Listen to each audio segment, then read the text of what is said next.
뭐 상호작용 속에서 해석이 되어질 수밖에 없어서 오역의 가치가 있다고 이제 소지가 있다는 말로 해석이 되어집니다. 어쨌건 이런 그 두 사람의 얘기가 논리적으로는 너무나 타당하고요. 그러니까 그 학문적인 뭐 이분들이 워낙 대단하신 분들이니까 학문적인 부분에서 저희가 뭐 어쨌건 저는 이론의 여지가 없는데요. 저는 이런 말씀을 좀 드리고 싶습니다. 뒤에 해석 부분에 가서요. 근데 이제 이런 류의 얘기가 과연 그러면 이론의 한계를 지적할 수 있는 근거가 될 수 있는 건지, 이거는 제가 좀 동의하기가 어려울 것 같습니다. 왜냐하면 이제 뭐 논리를 다른 쪽으로 끌고 들어가서 좀 죄송스럽긴 한데요. 이론을 만들려고 하고 개념을 만들려고 하는 노력은 좀 다른 차원의 얘기 같습니다. 제가 알기로는 제러미 벤담 같은 사람은 평생 동안 개념과 이론을 만들려고 노력을 했던 사람으로 보이고요. 이제 실제로 우리 학자들이 하는 일도 사실은 많은 것들을 이제 이론을 만들려고 하는 것에 이제 있다고 생각을 합니다. 근데 문제는 뭐냐면 제 생각에는 후선이 얘기하는 것처럼 내가 말을 하면서도 뭔가 영향을 받고 있어서 그게 무슨 것인지 해석이 잘 안 되는 이런 상황이라고 한다면, 그래서 인정을 한다고 하면 이걸 이론으로 이제 우리가 끌고 온다면 결국은 내가 판단을 하고 있는 전제가 되는 이론이 틀릴 수도 있다는 것을 인정하는 것, 거기서부터 시작하는 거 아닌가라는 생각이 듭니다. 그래서 우리가 이제 후설에 얘기하기 때문에 이제 이론이라는 걸 생각할 수 없다는 얘기가 아니고, 후설에 얘기함에도 불구하고 이론은 굉장히 중요하고, 단지 우리는 개방적으로 이론이 계속 틀리고 개선될 수 있다는 가능성을 우리가 열어주는 것이 우리의 몫이 아닌가라고 생각을 하고요. 저는 사실 그런 점에서 포퍼의 입장을 굉장히 납득할 만하다고 생각을 합니다. 근데 왜 그러냐 하면요. 저는 한 가지 의문이 있는데, 하이데거가 후설에 대해서 제기한 바로 그 의문입니다. 과연 판단 중지가 가능한 건가? 저는 불가능하다고 생각을 합니다. 우리는 어떤 판단을 하든지 간에 반드시 참조점에 근거를 해서 판단을 할 수밖에 없고, 그게 이론이 될 가능성이 사실은 굉장히 높은데요. 그럼 이제 그 이론이 틀릴 가능성을 전제로 하고 우리가 계속 판단을 지속적으로 해야 되는 거 아닌가라는 이제 생각을 합니다. 그래서 내가 틀릴 수 있는 가능성을 열어놓고 얘기를 한다는 것에 대한 얘기를 말씀을 드리는 거고요. 그 다음에 정책의 문제에 대해서 좀 고민을 해볼 필요가 있는데요. 정책이 그러면 우리가 판단 중지에서 해야 되는 걸까? 그것도 사실은 저는 좀 의문입니다. 왜냐하면 이제 판단을 정지하고 정책을 만드는, 또 어떤 정책이든지 우리가 그것의 베이스가 되는 이론적인 기반이 있을 수밖에 없고요. 그래서 만약에 그런 것까지 우리가 상대주의적인 아니면 뭔가에 얘기하고 있는 것과는 다른 내가 모르는 뭔가 영향을 받아서 이게 상대적으로 인식될 수 있는 것이 있다는 것을 억셉트하면 어려운 상황으로 가지 않나라는 생각이 들고요. 그 다음에 이거는 좀 다른 상황이기 때문에 아까 김태현 교수님도 말씀하셨지만요.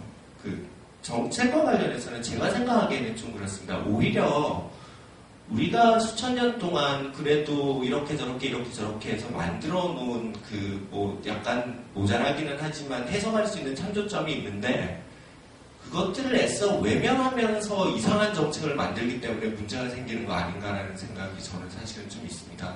그게 아까 제가 생각하기에는 김태현 교수님이 말씀하신 민주주의 같은 거 아닌가라고 생각을 합니다. 저는 이제 좀 더 나아가서 말씀드리면 이런 거죠. 민주주의라는 것도 사람들이 굉장히 많은 얘기를 하는데요. 이제 우리가 민주주의라는 얘기 자체가 어떻게 보면 뭔가 이론적으로 굉장히 합의된 영역에서의 어떤 우리가 이제 얘기되고 있는 코어한 부분이 있을 텐데, 어떻게 보면 많은 사람들이 그런 부분조차도 뭔가 상대적인 상대성의 개념에 기반을 해서 다 자기 이론에 기반한 게 아니고 자기 인식에 기반해서 해석을 이제 하다가 보니까 이제 누구나 민주주의를 얘기해야 하지만 그 민주주의에 기반한 정책이 전부 다 이상하게 나오는, 어떻게 보면 우리가 이론을 제대로 공부하지 않기 때문에 이상한 정책을 설계하고 있는 이런 상황이 되지 않나라는 생각이 이제 다시 한번 좀 들었습니다. 그래서 제 생각에는 그 훗설의 이론을 전부 다 동의를 저는 사실은 제가 이해하는 바에 의해서는 다 이제 할 수 있겠지만 훗설의 입장을 이제 가지고 와서 우리가 정책이나 이론을 생각한다고 할 때는 그래도 우리가 그동안 가지고 와서 좀 빌드업 시켰던 그나마 믿을 만한 아니면 프로저블한 그런 이론의 기초에서 우리가 뭔가를 얘기를 해야 될 수밖에 없는 것 같고, 그리고 그게 오히려 좀 더 실현 가능한 대안이 될 수 있지 않을까라는 이제 생각을 하는 거고요. 물론 이제 그러면서 좀 그 이론에 대한 내용들도 이제 우리가 이제 점점 이제 반증 과정을 거쳐서 이제 새로운 것들이 만들어지고 하는 이런 게 있을 수 있다고 생각합니다. 그다음 저는 이제 마지막으로 좀 생각을 하는 게요. 이 부분에 대해서는 저는 훗설하고는 뭐 제가 훗설한테 반기를 들긴 좀 그렇지만 동의하기 어려운 게 뭐냐면요. 우리가 인식론적으로는 정말 내가 말하는 게 그럼 정말 내가 말하는 게 아닐 수도 있다는 것을 다 인정할 수 있지만, 그렇지만 사실은 우리가 그런 상황에서도 그러면 우리가 뭔가 발을 딛고 믿을 만한 뭔가를 밟아야 되지 않을까. 그러니까 아무것도 아닌 게 아니고, 그럼 우리가 믿을 수 있는 게 도대체 뭘까? 예, 저는 경험이라고 생각합니다. 경험. 우리가 2000년, 3000년, 4000년, 5000년 동안 겪어왔던 그 경험이야말로 우리가 믿을 수 있는 그 한 건덕지의 가장 중요한 부분이 되어야 되지 않을까. 근데 이거를 우리가 그런 경험의 축적에서의 어떤 이런 내용들을 이론적으로는 훗설처럼 우리가 내가 아닌 나에 대한 얘기를 할 수 있다고 얘기를 할 수 있지만, 현실에서는 우리가 그리고 정책을 만들거나 정부에서 어떤 하는 일에 있어서는 뭔가 경험, 그리고 우리가 그래도 좀 공부해온 이론, 그게 민주주의, 뭐 이런 것들에 대한 사실은 올바른 해석, 이게 사실은 중요한 얘기가 되어야 되지 않을까라는 생각을 좀 했습니다. 죄송합니다. 제가 그 훗설에 대한 얘기는 몰라도 다른 걸로 서를 푼 것 같습니다. 마치겠습니다.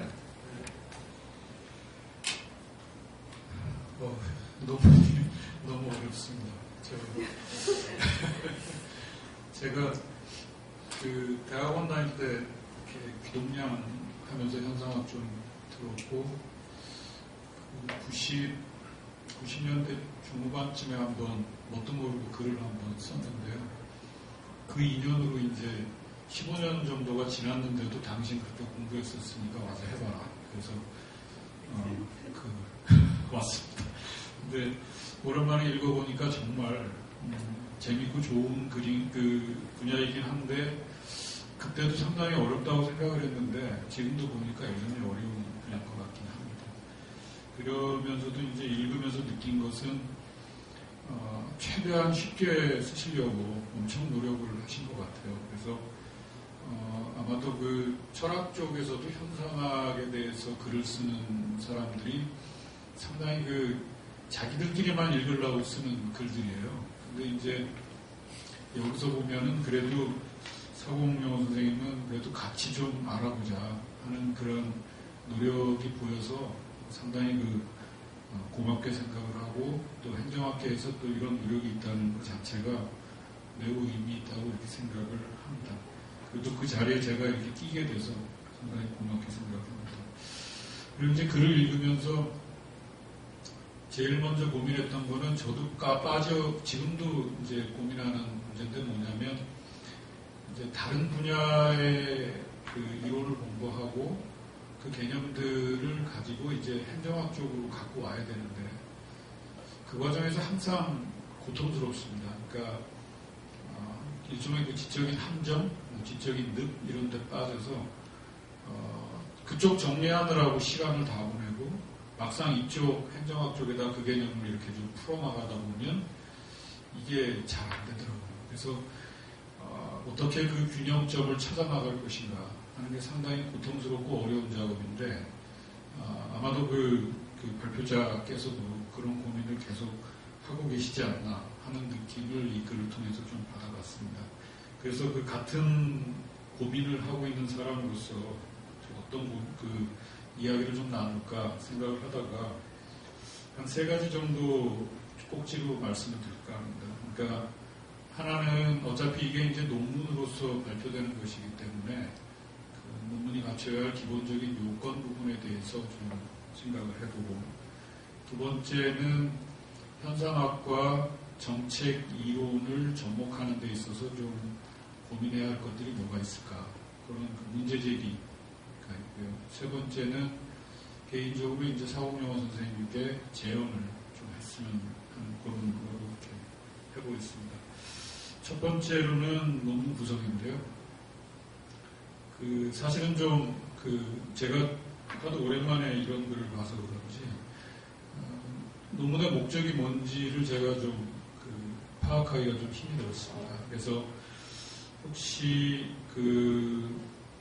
단순하게 현상학적인 정책 개념, 아니면 정책 연구의 논리, 그걸 제시하겠다는 건지, 아니면 기존의 과학적 정책 연구에 대한 어떤 비판을 통해서 뭔가를 좀 해보겠다는 건지, 아니면 기존의 현상학을 방법론적으로만 이해하고 접근을 하는데 그걸 뛰어넘는 방식으로 현상학을 접목할 수 있는 방법이 있다, 그것을 제시하고자 하는 건지. 그래서 논문이 기본적으로 말하고자 하는 바가 무엇인지가 명확하지가 않기 때문에 전체적으로 읽어나가는 과정에서 좀 고통스럽다라는 고백을 할 수밖에 없고요.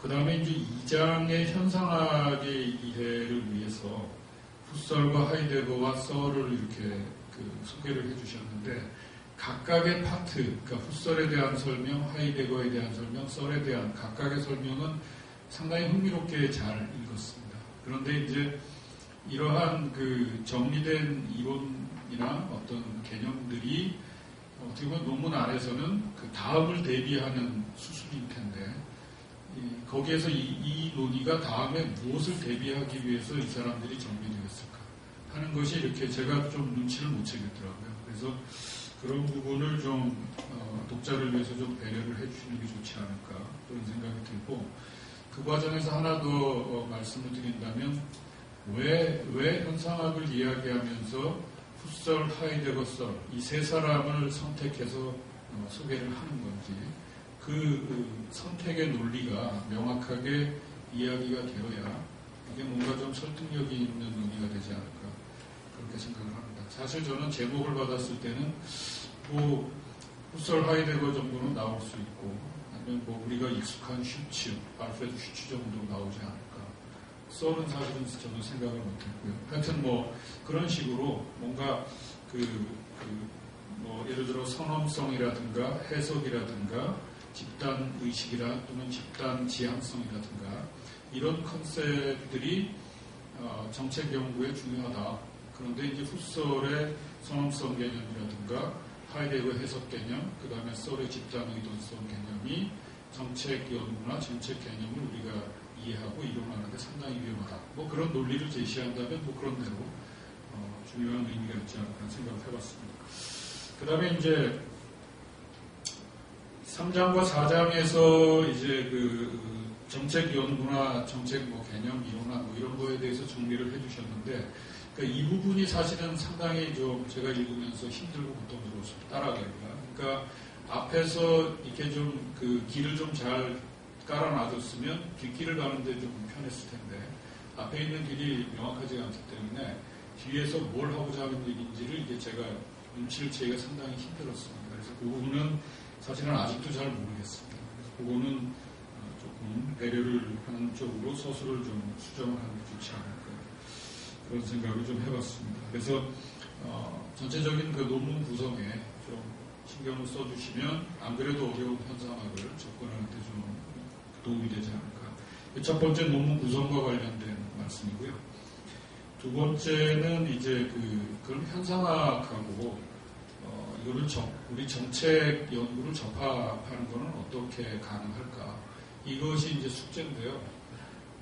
당연히 이제 방법론으로서의 현상학은 당연히 우리가 좀 디벨롭 시켜야 되겠다 하는 부분은 다 동의할 것 같고요.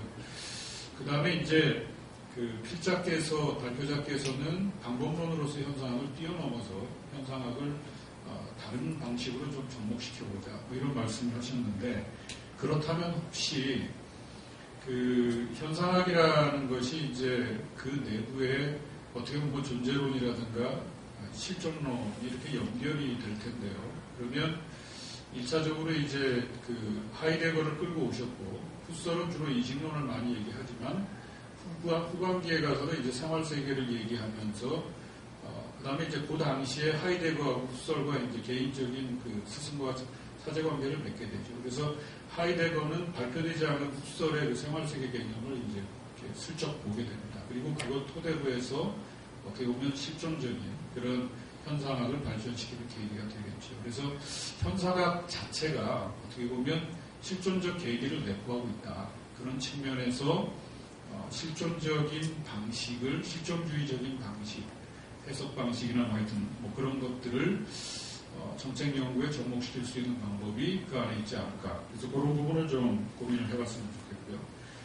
그 다음에 이제 중요한 문제는 아까 김 교수님도 질문을 했지만 현상학과 존재 문제인데요.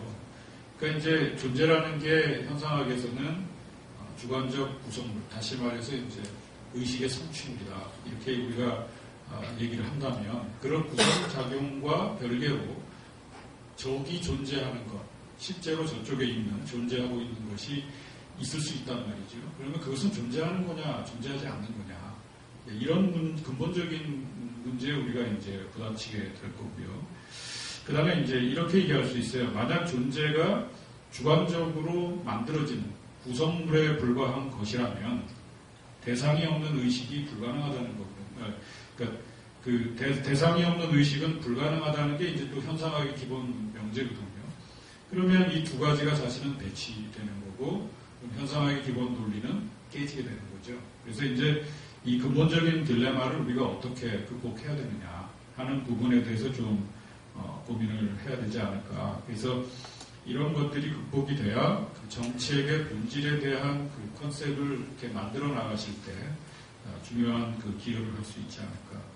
그 다음에 이제 세 번째로 가장 제가 그 현상학을 예전에 좀 이렇게 귀동냥하면서 고민했던 것 중에 하나가 사실은 의식이라는 게 이제 개인 레벨에서 주로 얘기를 하는 거란 말이죠.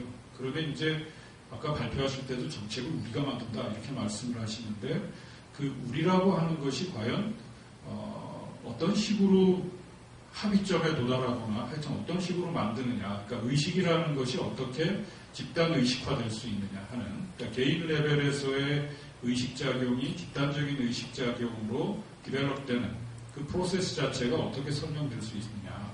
그게 이제 설명이 되어야 어떻게 보면 그 서울대학교 그 김홍우 교수님이 예전에 그 알프레드 슈츠를 가지고 공론장 내지는 생활세계 공론장 논의를 좀 이렇게 논문으로 발표한 글이 있었습니다. 그래서 이제 그런 경우를 보면 그 역시 현상학적으로도 그런 집단적인 의사결정을 설명해낼 수 있는 논리가 존재할 거다라는 생각이 들어요. 그래서 그 부분에 대해서 뭔가 좀 깊게 해명이 되면 이게 정책 분야에서 우리가 충분히 뭔가 할 얘기가 생기지 않겠냐 하는 그런 생각을 해봤고요. 그 다음에 이제 마지막으로 하나 더 말씀드리면 현상학과 해석학의 또 문제입니다. 그래서 이제 그 하이데거를 해석학적 현상학이라고 말씀을 하셨는데 거기에서도 이제 해석학은 또 해석학 나름대로의 이렇게 논리가 구성이 되어 있고 그랬을 때 이 정책 연구를 현상학 쪽이 아닌 해석학 쪽으로 오히려 접근을 하면 훨씬 더 어렵지 않고 편하지 않을까. 쉬운 길도 있을 수 있다라는 그런 생각을 얼핏 해봤습니다. 그 다음에 이제 마지막으로 제언을 드린다면 그 사홍명 선생님이 사실은 행정학계에서 드물게 현상학을 아주 집중적으로 하고 계시는데 제가 그동안 선생님의 글들을 추적해온 결과로 보면 두 가지 앞으로의 그 방향성을 좀 이렇게 해주셨으면 하는 그런 바람을 갖습니다. 하나는 지금처럼 후설, 하이데거, 썰, 슈츠 이런 식으로 한꺼번에 이렇게 나열해서 뭔가 이렇게 개론적으로 설명하는 방식보다는 하나하나의 학자의 키워드를 잡아내고 그 키워드를 중심으로 정책이라든가 행정이라든가 이런 문제들을 천착하는 그런 연구가 향후에 좀 있었으면 좋겠다라는 것. 또 하나는 지금처럼 접근하는 이런 글 방식도 있겠지만 또 하나는 그 현상학에서 키워드들을 몇 가지 출연해서 가령 지향성이라든가 간주관성이라든가 의식이라든가 경험이라든가 체험이라든가 이런 그 중요한 개념들을 정리를 해내고 그 개념을 기초로 해서 정책의 다양한 개념들을 개념화하는 그런 노력들을 해준다면 상당한 기여가 가능하지 않을까. 그리고 그런 기여를 할 수 있는 분은 오늘 발표한 분 말고는 없다. 저는 그렇게 생각을 합니다. 이것을 발표 마치겠습니다. 지나 버렸기 때문에 토론을 하기로 하고 답변하시는 두 분께서는 간략하게 질문에 대해서만 핵심적인 질문만 간략하게 답변해 주시기 바랍니다. 네, 저기 우리 이근주 교수님하고 김태훈 교수님 좋은 말씀 잘 들었습니다. 그냥 두 분이 굉장히 완곡하게 좋게 말씀을 하셨지만 실제로 아마 묻고 싶은 게 그거였을 겁니다. 그래서 SDA 기법을 갖다 쓰면 되는 거야? 처방적으로 하면 문제가 해결이 되는 거야? 그게 기여를 하면 아마 그게 가장 묻고 싶은 질문이 아니셨을까 싶습니다. 그래서 현상도 맥락도 봐야 될 것 같다. 또 이게 뭐 절차적인 부분과 내용적인 부분도 있는 거다. 또 WTA도 상이하다.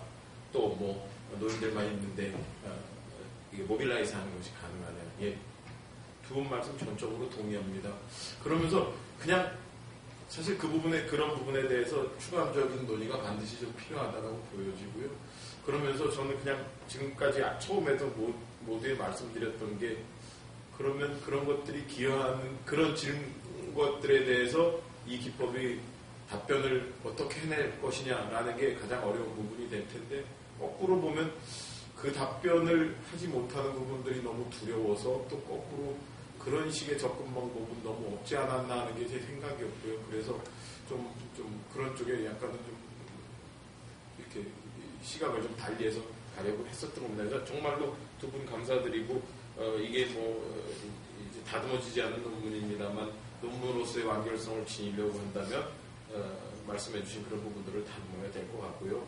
그 다음에 우리 이제 플로어에서 질문해주신 분에 대한 답변을 하기에는 제가 아직 학문이 좀 너무 일천한 것 같고 아마도 저보다는 우리 노아준 교수님이나 옆에 있는 이명현 교수님, 이근주 교수님 이런 분들이 답변을 드리는 게 훨씬 나을 것 같아서 저는 살짝 비켜가겠습니다. 지금 민주주의가 이식의 결과인가 김태형 교수님 그런 말씀하셨는데 사실은 그러니까 제가 말씀드린 내용이 뭐냐면 사회 현상이라는 것은 존재와 인식이 결합되어 있다는 거거든요.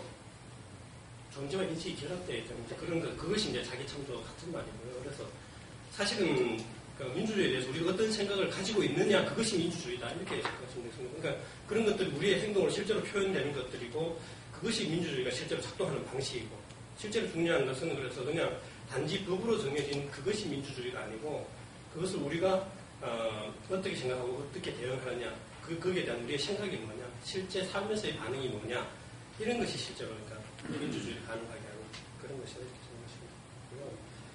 그 다음에 이유 교수님 굉장히 꼼꼼하게 읽어주시면서 굉장히 많은 코멘트를 주셨는데 지금 말씀드려야 될 거는 호퍼의 말씀을 하셨는데 이론이 틀릴 가능성은 항상 열어둬야 된다. 이건 사실은 후설로 말하자면 나의 이론이 편견이 되어서 나도 모르는 사이에 편견을 갖고 망각하는 자기 망각에 빠질 위험 그걸 계속 경고하는 거거든요.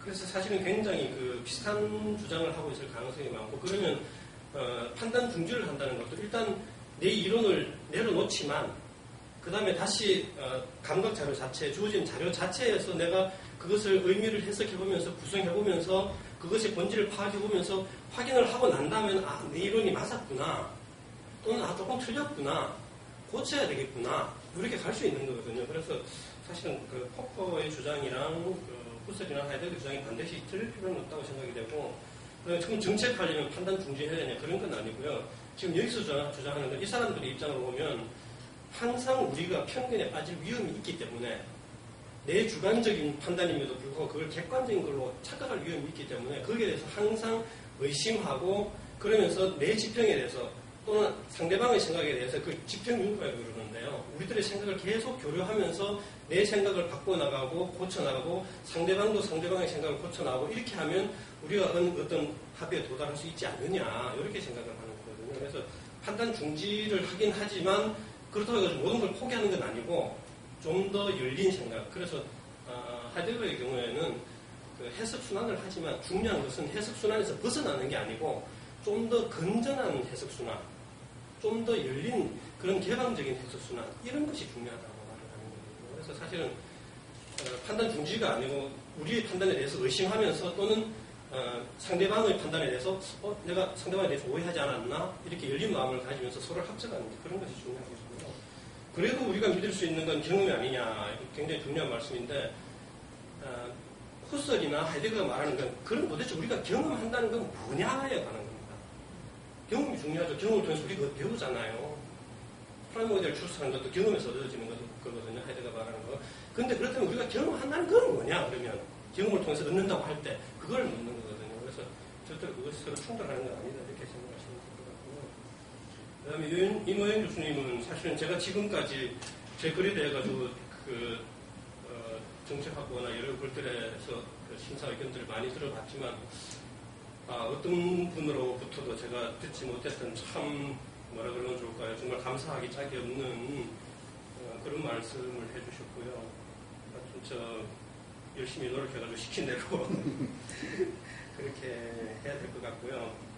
너무 감사드리고 저는 사실은 그러니까 이런 것을 하는 분이 없는 줄 알았는데 정말 감사드리고요.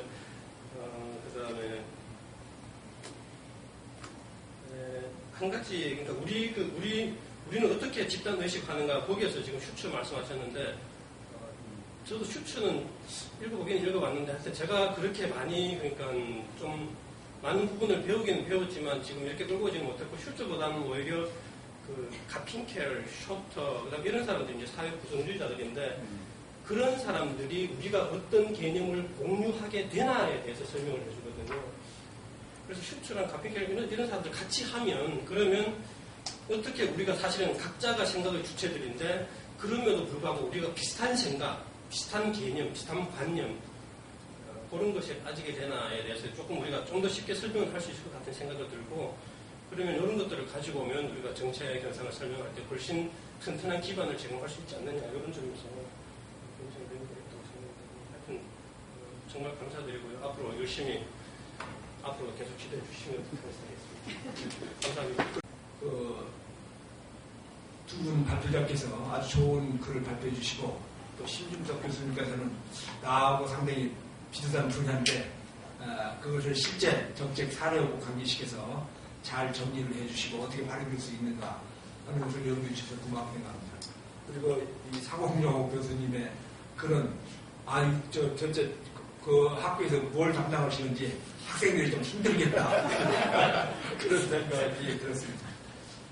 그리고 네 분 토론자들께서도 아주 좋은 토론을 해주시고 이 논문이 발전할 수 있도록 여러 가지 측면에서 조언을 해주셔서 발표자들께서 논문을 발전시키는데 큰 도움이 되지 않을까 생각합니다. 그리고 장시간 동안 어렵고 힘든 이 주제에 대해서 방점석에 앉아서 끝까지 들어주시고 또 좋은 토론을 해주시고 한 데 대해서 감사하게 생각합니다. 이번 세션을 전부 마치도록 하겠습니다.